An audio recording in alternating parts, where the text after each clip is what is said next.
पिछले एपिसोड में हमने देखा कि उपासना जी अपने कमरे में परेशान होकर टहल रही थी। उसने खुद से ही बड़बड़ाते हुए कहा, सृष्टि और कार्तिक के बीच के रिश्ते अब ठीक हो रहे हैं और अगर ऐसे ही चलता रहा तो कहीं ऐसा ना हो कि सृष्टि प्रेग्नेंट हो जाए। सृष्टि अपने दोस्त को पहली बार घर लेकर आई, लेकिन कार्तिक ने उसे कुछ नहीं कहा। यह ठीक नहीं हुआ। उपासना जी कुछ सोचते हुए अपनी गर्दन ना में हिलाते हुए बोलती है, नहीं नहीं, इससे पहले कि सब कुछ मेरे हाथ से निकल जाए, मुझे कार्तिक को अपनी तरफ करना ही होगा। मुझे कार्तिक से बात करनी होगी। रात का वक्त है, सभी लोग डाइनिंग टेबल पर आकर बैठते हैं। जैकी जल्दी से अनुराधा की बगल वाली सीट पर आकर बैठ जाता है। स्वागत और मयूरी एक साथ बैठे हुए थे और एक तरफ उपासना जी भी बैठे हुए थे। स्वागत अपने आईपैड पर गेम खेल रहा था। मयूरी अपने मोबाइल में कुछ देख रही थी। जैकी अनुराधा को पटाने की नई नई हरकतें कर रहा था।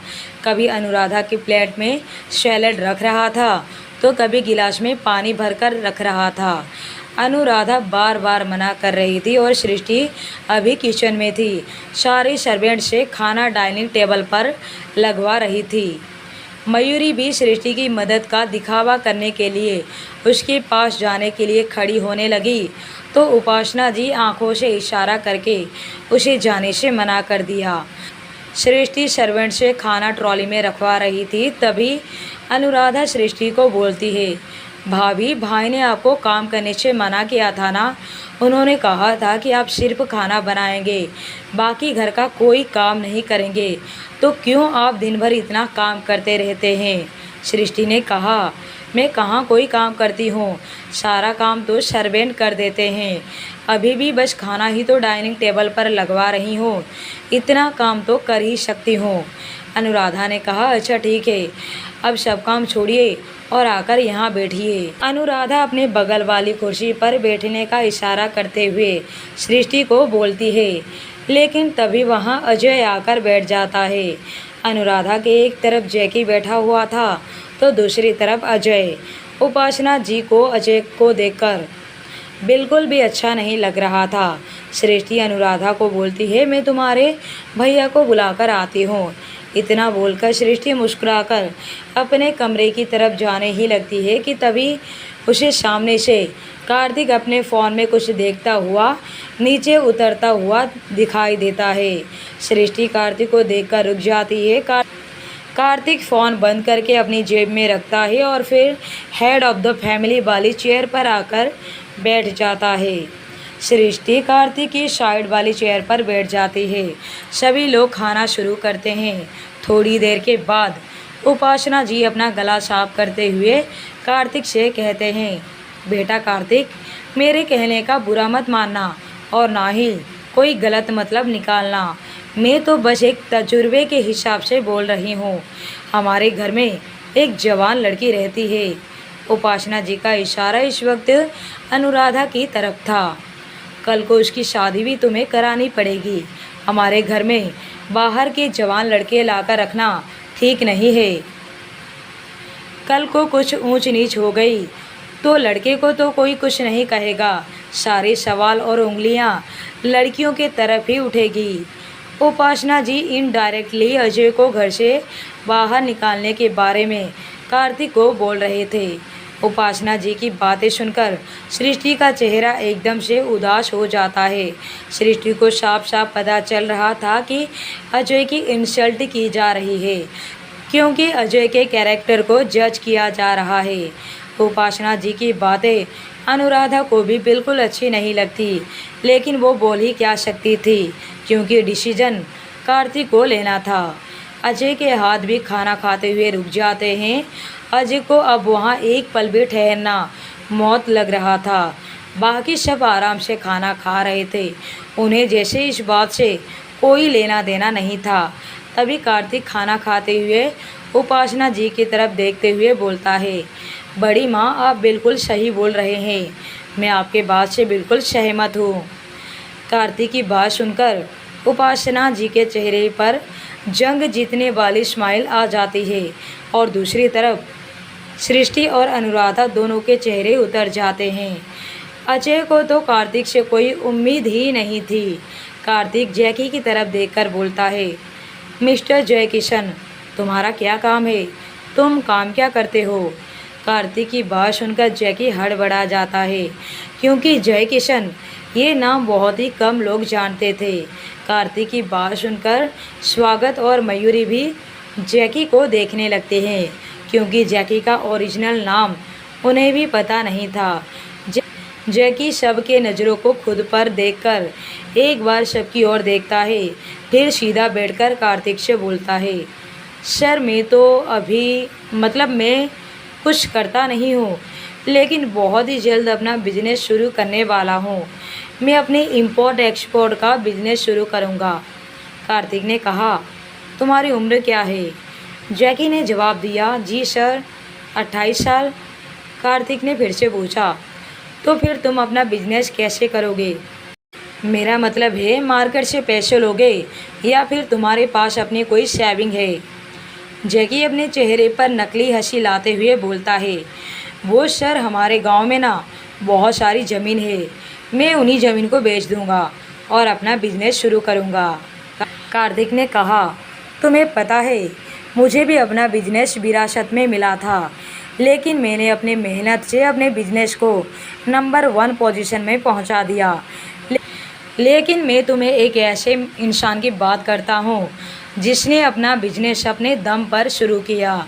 जब उसने बिजनेस शुरू किया तो उसके पास कुछ ही सेविंग्स थे। उसने अपनी सारी सेविंग लगाकर अपना बिजनेस शुरू किया, लेकिन ना तो उसने अपनी ज़मीन को बेचा और ना ही अपने माता पिता को कोई परेशानी दी। कार्तिक की बात सुनकर अजय के चेहरे पर एक तिरछी मुस्कान आ जाती है। सृष्टि भी मुस्कुराने लगती है। बाकी सब कार्तिक को सवालियात नज़रों से देख रहे थे। कार्तिक कहता है, इनसे मिलो, ये है दिल्ली के जाने माने बिजनेसमैन अजय वर्मा, और ये बहुत ही जल्द अपना एक नई ब्रांच मुंबई में खोलने वाले हैं।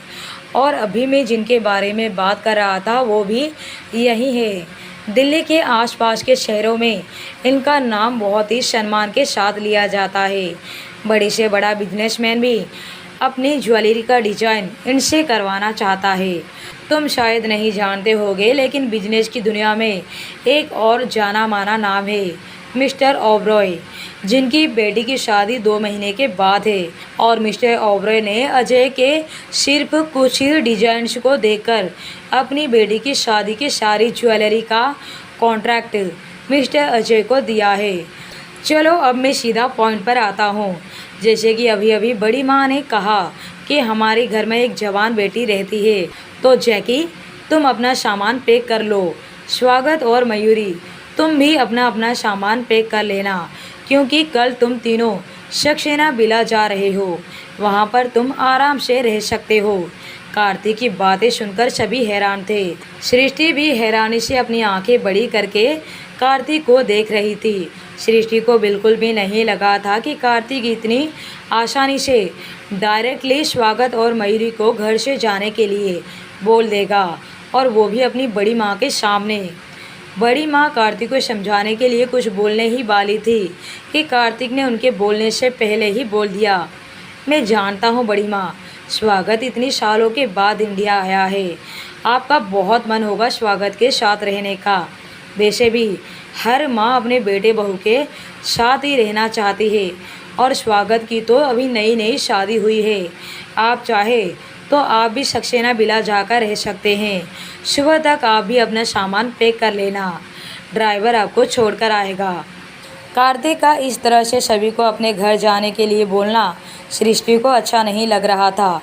सृष्टि ने धीरे से कार्तिक के हाथ पर अपना हाथ रखकर आंखों से इशारा करती है, जैसे कह रही हो, बस कीजिए। कार्तिक अपनी बात खत्म करके डाइनिंग टेबल से उठ जाता है। फिर सृष्टि का भी हाथ पकड़कर उसे खड़ा करता है और कहता है, वाइफी मुझे नींद आ रही है, चलो। सृष्टि एक नज़र सबको देखती है और फिर कार्तिक को, जैसे अपनी आंखों से कह रही हो, अभी तो सिर्फ रात के 9 बजे हैं और इन्हें अभी से नींद आ रही है। अच्छे से जानती हूँ मैं इनके नींद का बहाना। मुझे अच्छे से पता है कमरे में ले जाकर ये कौन सी नींद पूरी करने वाले हैं। कार्तिक सृष्टि के कान के पास झुककर कहता है, जो तुम सोच रही हो बिल्कुल सही सोच रही हो, तो इसलिए अब तुम मेरे साथ चलो। सृष्टि की आंखें हैरानी से बड़ी हो जाती है। सृष्टि जल्दी से सबकी तरफ देखती है जो इस वक्त अपने अपने सोच में गुम थे। सबके चेहरे पर उदासी छाई हुई थी, सबके चेहरे नीचे झुके हुए थे। फिर सृष्टि वहाँ से जाने में ही अपनी भलाई समझती है, क्योंकि कार्तिक का कोई भरोसा नहीं। वो सबके सामने सृष्टि को अपनी गोद में उठाकर ना ले जाए। इसी डर से सृष्टि भी जल्दी से कार्तिक के साथ कमरे की तरफ जाने लगती है और फिर कार्तिक भी अपने कमरे की ओर जाने लगता है। अजय भी अपने जगह से उठता है और अपने कमरे में चला जाता है। तभी अनुराधा भी अपनी जगह से उठती है और जैकी उसका हाथ पकड़कर उसे वापिस से चेयर पर बिठा देता है। बोलता है, अनुराधा तुमने तो ठीक से कुछ खाया भी नहीं। देखो तुम कितनी वीक होती जा रही हो। ठीक से खाना खाया करो, तुम खुद पर जरा भी ध्यान नहीं देती। अनुराधा ने अपना हाथ झटकते हुए छुड़ाते हुए बोलती है, मेरा हो गया है, मुझे जितना खाना था मैंने खा लिया। और फिर अनुराधा भी अपने कमरे में चली जाती है। अब डाइनिंग टेबल पर स्वागत, मयूरी, उपासना और जैकी 4 लोग बैठे हुए थे और चारों के दिमाग में यही चल रहा था कि ऐसा क्या किया जाए कि कार्तिक उन्हें घर से ना निकाले।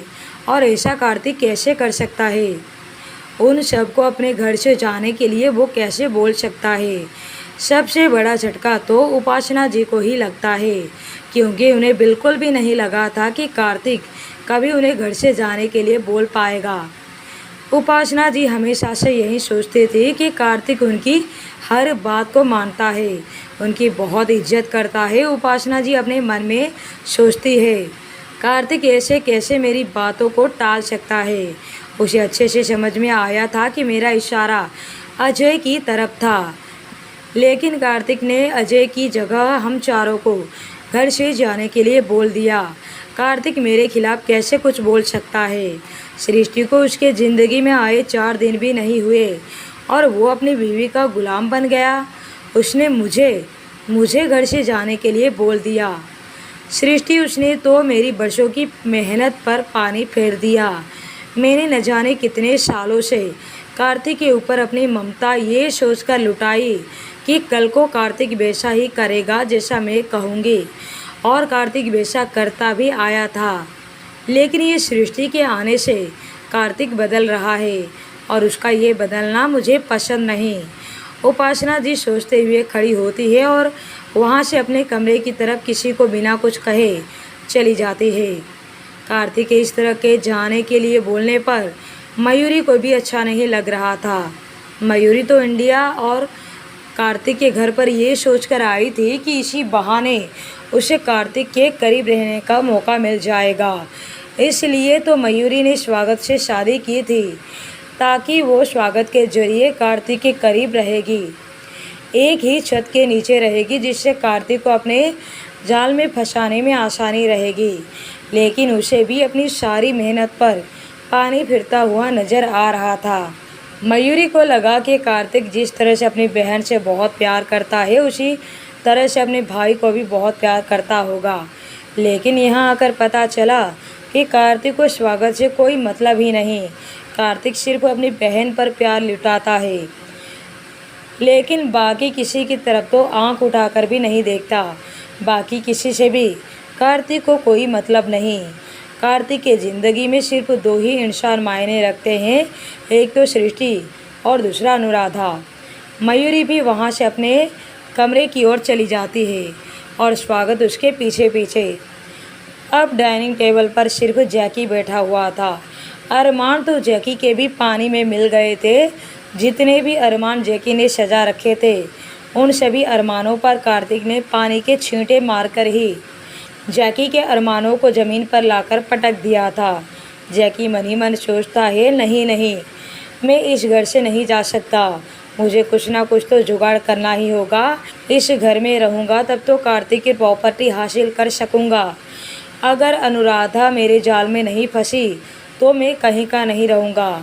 मुझे कैसे भी करके अनुराधा को अपने जाल में फंसाना ही होगा। सोचते हुए जैकी भी अपने कमरे की ओर चला जाता है। यहाँ कार्तिक का कमरा। सृष्टि अपने कमरे में अपनी बेड की बेडशीट को सही कर रही थी।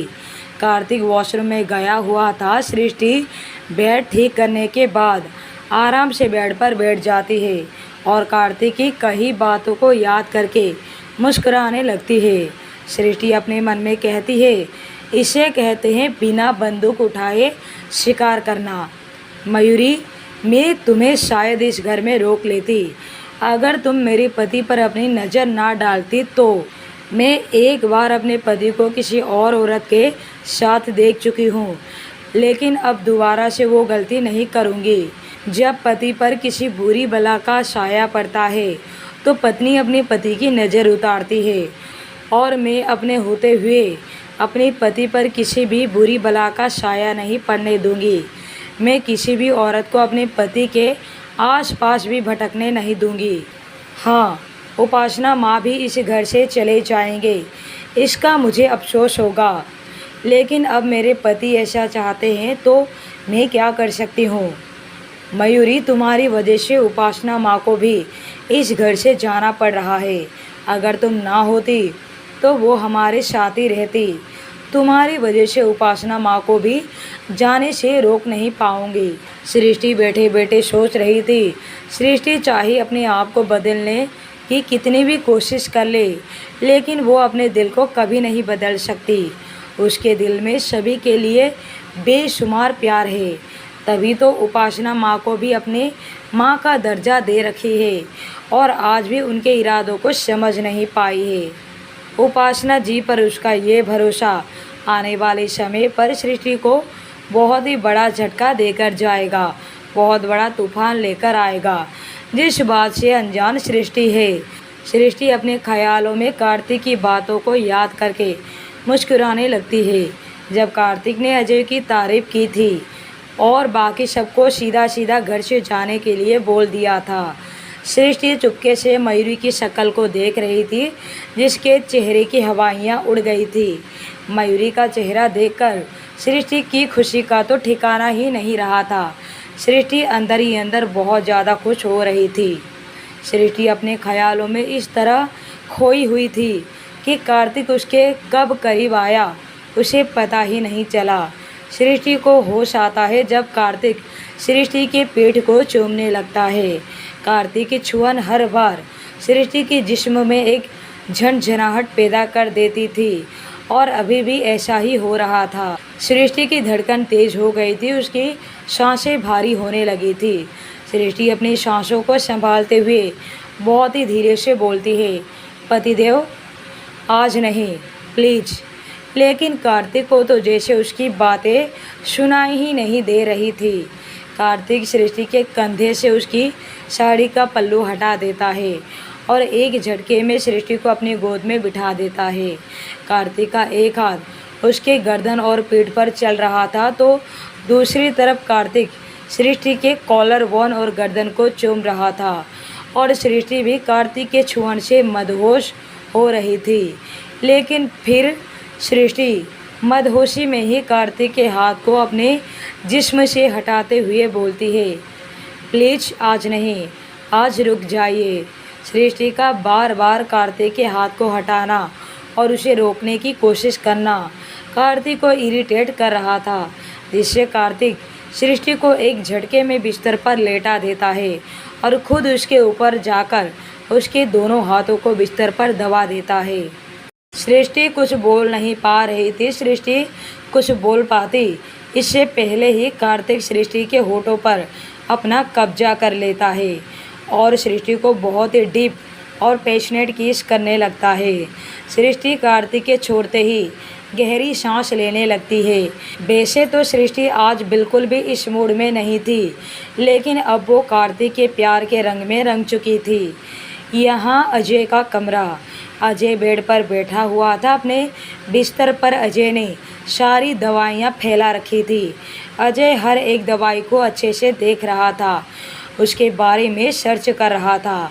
वैसे अजय उन सभी दवाइयों में से एक दवाई को ढूंढ रहा था, तभी उसके हाथ एक दवाई लगती है और उसे सर्च करने पर पता चलता है कि इस दवाई से इंसान 8 से 10 घंटे के लिए आराम से गहरी नींद में सो जाता है, जिसका कोई साइड इफ़ेक्ट भी नहीं था। अजय ने उस दवाई को हाथ में लेते हुए कहा, तो यही है वो दवाई जिसे खाने के बाद इतनी प्यार करने वाली लड़की मेरे पास होती है और मुझे पता भी नहीं चलता। फिर उन दवाई में से अजय ने एक गोली निकाल लेता है और बाहर फेंक देता है और पूरी दवाई का पैकेट ऐसे ही दवाइयों के साथ रख देता है। फिर मुस्कुराकर बेड पर जाकर लेट जाता है। उसका एक हाथ उसके सीने पर होता है तो दूसरा हाथ उसके सिर के पीछे रखा हुआ था। देखने में वो काफ़ी गहरी नींद में सोया हुआ लग रहा था। रात के 12 से 1 बज चुके थे। अजय को अपने कमरे का दरवाज़ा खोलने की आवाज़ आती है और उसके साथ ही अजय के चेहरे की मुस्कान गहरी हो जाती है और फिर कोई दबे पाँव उसके कमरे में आता है। अनुराधा चुपके से दबे पाँव अजय के कमरे में आती है और देखती है कि कमरे में अंधेरा है। अनुराधा समझ जाती है कि अजय सो चुका है।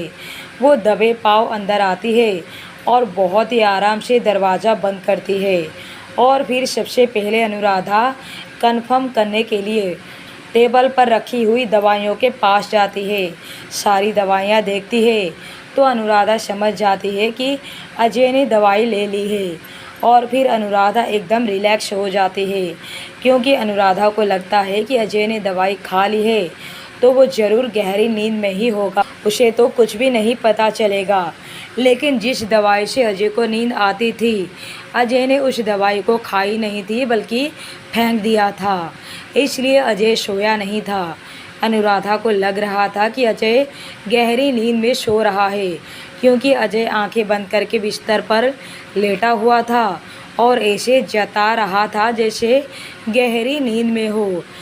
लेकिन अंदर ही अंदर अनुराधा के हरकतों पर वो मुस्कुरा रहा था। अनुराधा नाइट लैंप को ऑन कर देती है, जिससे कमरे में पीली रोशनी फैल जाती है। अजय का चेहरा साफ साफ दिखाई दे रहा था और अनुराधा बहुत ही आराम से जाकर अजय के पास बेड पर बैठ जाती है, उसके चेहरे पर झुक जाती है। अनुराधा के सांस अजय को अपने चेहरे पर महसूस हो रही थी और उसी के साथ अजय की धड़कनें भी बढ़ रही थी। अजय बहुत ही मुश्किल से खुद के इमोशंस को कंट्रोल कर रहा था। अनुराधा अपने हाथों की उंगलियों से अजय के बाल को सहला रही थी और फिर आगे बढ़कर धीरे से उसने अजय के माथे को चूम लेती है। फिर अनुराधा थोड़ा पीछे होकर बहुत ही प्यार से अजय के चेहरे को देखने लगती है। फिर वो बारी बारी से अजय के दोनों आँखों को चूम लेती है। फिर अनुराधा मुस्कुराकर अजय के होठों की तरफ बढ़ जाती है, लेकिन होठों के बिल्कुल करीब आकर वो रुक जाती है। अजय और अनुराधा के होठों के बीच बस एक पेपर का फासला था और फिर अनुराधा अजय के होठों से दूर होकर उसके सीने पर अपना सिर रख लेती है और फिर अपना एक हाथ आगे बढ़ाकर अजय के दिल पर अपनी उंगलियों से कुछ लिखने लगती है। होठों के इतने करीब आकर भी किस न करने पर अजय के आईब्रो आपस में जुड़ जाते हैं, लेकिन अजय समझने की कोशिश कर रहा था कि अनुराधा उसके दिल पर क्या लिख रही है। और जैसे ही अजय समझ जाता है कि अनुराधा उसके दिल पर क्या लिख रही है, तो उसकी स्माइल गहरी हो जाती है और जल्द ही वो अपनी स्माइल को छुपा लेता है। अनुराधा अपनी उंगलियों से अजय के दिल पर अपना नाम लिख रही थी, फिर अपना नाम लिखकर उसके ऊपर दिल बना रही थी। फिर अनुराधा अजय के ऊपर आधे से भी ज़्यादा लेट जाती है। अनुराधा धीरे से अपनी आंखें बंद करके धीरे से बहुत ही प्यार से अजय के कान के पास आकर कहती है, आपको पता है जब आपका एक्सीडेंट हो गया था तो मैं कितना डर गई थी, मेरी तो जान ही निकल गई थी। आपको उस हाल में देखकर मैं क्या, कोई भी अपने प्यार को इतनी जख्मी हालत में नहीं देख सकता। और आपके एक्सीडेंट को लेकर मैंने अपने भगवान से बहुत लड़ाई किया, लेकिन अभी मुझे ऐसा लग रहा है जैसे ऊपर वाला जो भी करता है अच्छे के लिए ही करता है। अगर आपका एक्सीडेंट ना हुआ होता तो शायद मुझे कभी भी आपके इतने करीब आने का मौका नहीं मिलता। आप नहीं जानते अजय, आपके साथ बिताए एक एक पल मेरे ज़िंदगी के सबसे खूबसूरत और अनमोल पल है। आपकी बाहों में जो सुकून मुझे मिला है वो आज तक नहीं मिला था। आप मुझे पहली नज़र में पसंद आ गए थे। आप मेरे क्रश हैं, लेकिन मैंने कभी सोचा नहीं था कि कभी आपके इतने करीब भी आ पाऊंगी। अनुराधा अजय को अच्छे से पकड़कर और मुस्कुराकर बोलती है, लेकिन अभी आप मेरे पास हैं और आपकी बाहों में मुझे सुकून है। मैं जानती हूँ कि आप मुझसे प्यार नहीं करते, लेकिन अभी इस पल आप सिर्फ मेरे हैं और आपके साथ ये पल मेरी ज़िंदगी के सबसे खूबसूरत पल है। मैं आपसे बहुत प्यार करती हूँ। इतना बोलकर अनुराधा हल्का सा अजय के ऊपर आते हुए उसके होठों को हल्के से टच करके वापस से उसके सीने पर सिर रखकर सो जाती है। थोड़ी देर में अनुराधा की सांसें भारी हो जाती है, जिससे अजय को पता चल जाता है कि अनुराधा सो चुकी है और अजय अपनी आंखें खोल देता है। अपना सिर नीचे करके अनुराधा को देखता है जो उसके सीने से चिपक कर सो रही थी। अजय के चेहरे पर कोई भाव नहीं थे और फिर अचानक से अजय के चेहरे पर हल्की सी स्माइल आ जाती है।